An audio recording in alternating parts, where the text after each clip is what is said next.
Now I know the rave nowadays is to hate on DC or start petitions and blame Rotten Tomatoes, even though WB owns a part of them, but you know what? As a DC fan who stuck with them through the bat nipples and the cancer throats, I can honestly say I'm done.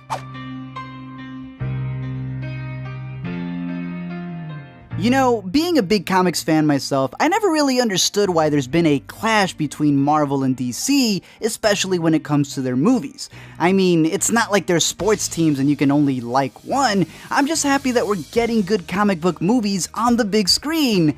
That is, until one of them breaks your heart. And look, I know there are bigger things out there in the world to worry about than to be complaining about a movie where full-grown adults dress up as clowns and bats, but this is my movie channel where I talk movies and we're really not that serious.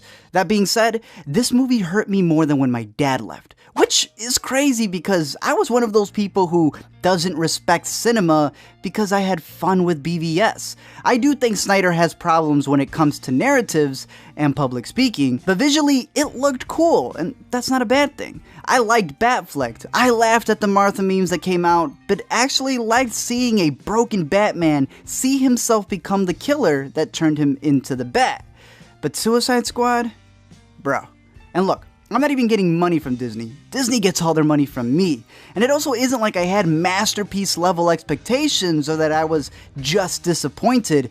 It's that I was disgusted. I legit felt like I had bought tickets to the Warner Bros. Editing room and was seeing something that still had weeks to go. Like, think of this. A group of adults watched this movie and said, yeah, it's okay to release this movie. Oh, it's completely fine to have people spend their money on this. And hey, if you liked it, that's cool. You don't have to freak out just because someone else feels differently. This score isn't limiting you with a 27% chance of seeing the movie. Like what you like, just learn to defend it.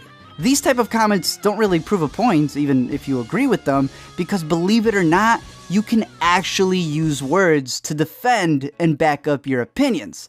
Thus, I want to lay out the reasons why DC has broken me with Suicide Squad.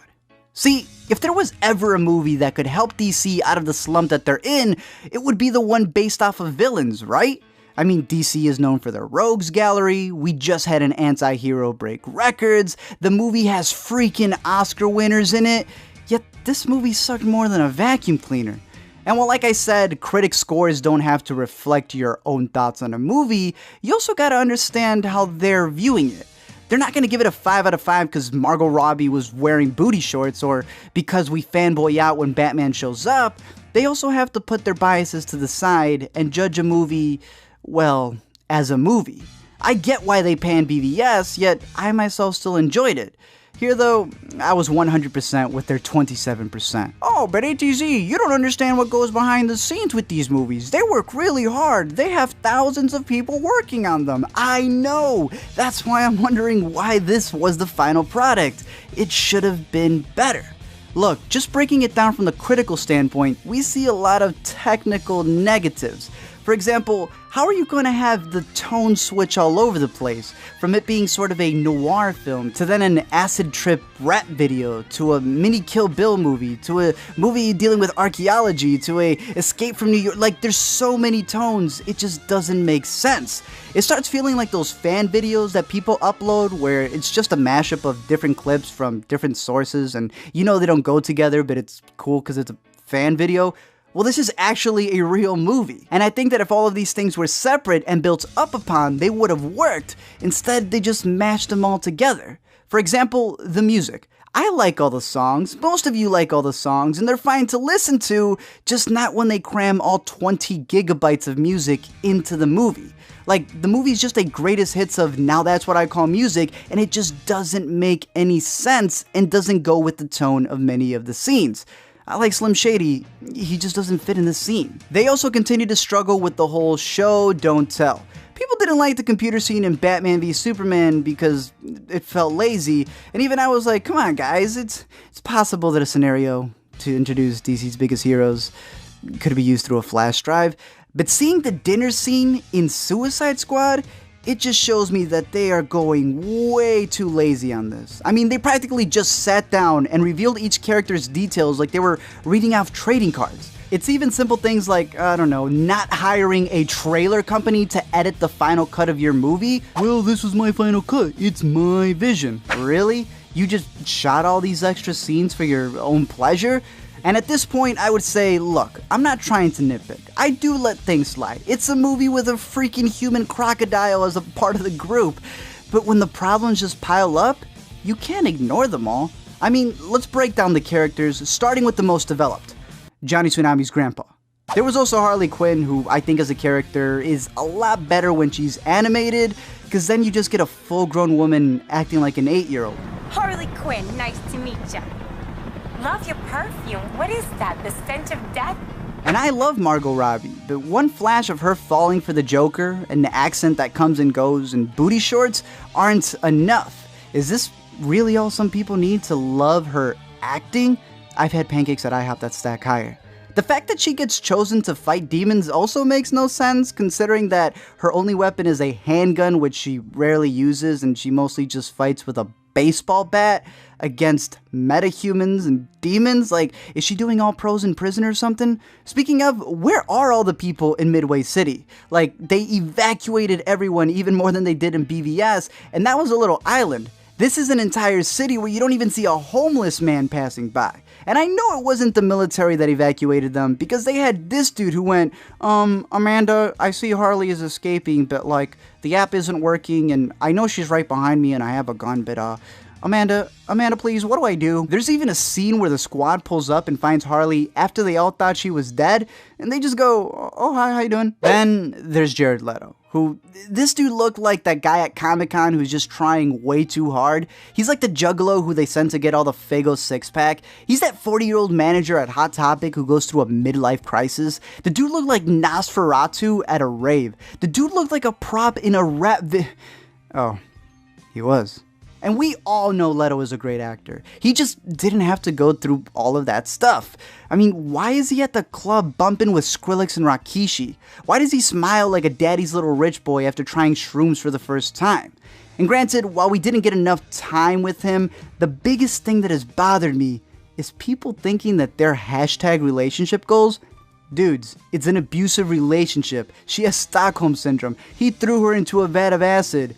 You guys need to rethink your lives. What makes me laugh even more with that is the fact that they have like two cuts where one he is abusive and the other he isn't. That's why he tries to save Red Ace Chemicals but doesn't care why she can't swim. Or there was even the editor coming out and saying, yeah, that one shot where he throws her off and then he like reacts, well, that was from like another scene and we just cut it that way. Captain Boomerang. I actually like Jai Courtney in this movie, even though you don't really need a guy with boomerangs to fight demons. But what I didn't like about his character, or what they did with him, is that he had one of the best jokes of the movie when they're at the bar and Rick Flag goes, "You're all set to go." He dips out, which was hysterical, but then he just like appears in the next scene and it's like, you just ruined the joke. Diablo. Pretty much they just treated him like the Hulk, which is completely fine. Build up his powers and then have him be the guy who pulls through at the end. I just don't get why he went all Vin Diesel, calling a bunch of people his family when he didn't know them at all. And he also used fire emojis. Enchantress. Yo, her transformation was cool. I also have like a weird crush on Cara Delevingne, but what is this dance right here? Like, why does this chick look like Zool from Ghostbusters, acting like Sigourney Weaver with that ending? People still haven't gotten past the fact that she's a model, and yet they're trying to make her the main villain? I especially love at the end how Cara Delevingne survives because Rick Flag likes her, yet that black dude who gets used by her brother just, well, he's dead. Amanda Waller. In the comics, she's a hero who does a couple of bad things, which actually makes her a pretty interesting character. She's also really smart and manipulative, which we see in the movie with the way that she makes a man fall in love with a witch, or she uses people to be expendable just because they're villains. But in this movie, well, it doesn't make any sense. Like, why is she getting some of these villains who don't really have superpowers to fight metahumans? Or why is it that your job is to protect the innocent, yet you're shooting up coworkers just because you forgot to tell them to leave the room? At that point, you yourself are just a straight up villain. You're literally killing more people than the main villain. I also didn't get why she was making a group if there wasn't a threat just yet, or more so why she focused on everyone else when she had a witch who literally went and stole plans from another country in a matter of seconds. Like, I don't know, you could have been smarter than that. Overall, I just don't know what DC can do next. Sure, there have been a lot of requests and ideas, but if these things keep making money, they'll just avoid all that and keep going. But something's gotta give at a certain point. I really want them to be successful, and even more than just superhero films, I want them to be good films. But until then, I'm just gonna rewatch the animated series. Thank you guys for checking out this video, and as always, a big shout out to my Patreon supporters. I am curious to know your thoughts. People have gone crazy with these DC movies and with the Marvel movies, and it's like, let's just try to enjoy the movies, and guess what? If someone likes it and if someone dislikes it, doesn't always mean they're a fanboy. Let them give you their reasonings and have a good discussion. So I'm curious to know your thoughts. Did you like this movie? Did you hate it? Do you have a response for the things that I pointed out and why you think it's a better movie than Batman v Superman, or why you think it's a good movie, or really just anything dealing with the DCEU and what you think they should do moving forward? We can discuss anything with DC, Marvel, or any other movies down below in the comments section. And until next time, I'll see you guys later.